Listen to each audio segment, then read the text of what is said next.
আপন খালুর বিরুদ্ধে এতিম কিশোরীকে ধর্ষণের অভিযোগ উঠেছে। এ ঘটনায় অভিযুক্ত আলমগীর মৌলভীকে আটক করেছে পুলিশ। বরগুনার আমতলী উপজেলার কুকুয়া ইউনিয়নে এ ঘটনা ঘটে। ভুক্তভোগী কিশোরী দাবি করেন, একা পেয়ে তাকে ধর্ষণ করে আপন খালু। চিৎকার করলে হত্যার হুমকি দেওয়া হয় বলেও অভিযোগ করেন তিনি। আমার বাপের নাম সুমন পেদা। আমি সকালবেলা দাঁত ব্রাশ করতে গেছি, পরে আমার খালু আমাকে মুখ চেপে ধরে নিয়ে ধর্ষণ করছে, হাত পা বেঁধে মুখ বেঁধে ধর্ষণ করছে। পরে আমি চিৎকার করছি, আমি চিৎকার করতে দেয় নাই। প্রথমবার ধর্ষণের পর বিষয়টি নানার পরিবারের সদস্যদের জানালেও কোনো পদক্ষেপ নেওয়া হয়নি। পরে দ্বিতীয় দিন একই কাজ করতে গিয়ে ধরা পড়েন আলমগীর। স্বাস্থ্যকর্মীর কাছে বলছি, সবাই জানে, কেউ কোনো বিচার করে নাই। পরে দ্বিতীয় দিন যা দোষ আমার নানি দেখে বলছে, পরে আর কিছু করেন। পরে আমি বিচার চেয়েছি, কেউ বিচার করে নাই।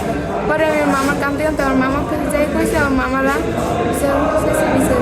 সাবেক ইউপি সদস্যের ভাষ্যমতে, দ্বিতীয় দিন ধর্ষণের চেষ্টাকালে ওই কিশোরীর চিৎকারে আশেপাশের মানুষ জড়ো হয়ে অভিযুক্ত আলমগীরকে হাতে নাতে আটক করে। সে ভয় ভীতিতে সে চিৎকার করে এবং পাশের মোশাররফ করে এক লোক, উনি তাকে আতঙ্ক এবং আমাকে ডাকে ওই বাড়ির আরও আশপাশের মেয়েরা আছে, তারা এসে দেখে এইভাবে মেয়েটা কান্নাকাটি করে। এক পর্যায়ে মেয়ে বলতে আছে যে আমি পৃথিবীতে থাকবো না, আমি আত্মহত্যা করব। এ ঘটনায় পুলিশ জানিয়েছে, প্রাথমিকভাবে ঘটনার সত্যতা পাওয়ায় অভিযুক্তকে আটক করা হয়। তদন্ত করে পরবর্তী ব্যবস্থা নেওয়া হবে বলেও জানায় পুলিশ। কিশোরী তার খালু কর্তৃক ধর্ষণের শিকার হয়েছে।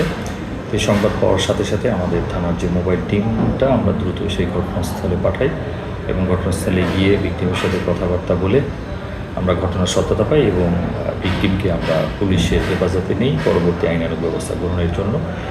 এবং তাৎক্ষণিকভাবেই অভিযান পরিচালনা করিয়া যে যার বিরুদ্ধে অভিযোগ সেই অভিযুক্ত আলমগীর মৌলভীকে আমরা গ্রেপ্তার করিয়া আমাদের পুলিশ হেফাজতে নিয়ে আসি। ভুক্তভোগী কিশোরী ছোটবেলায় মাকে হারিয়ে নানার বাড়িতেই বেড়ে উঠেছেন।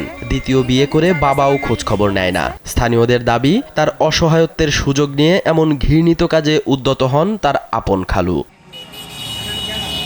সালাউদ্দিন সাজু, কালবেলা।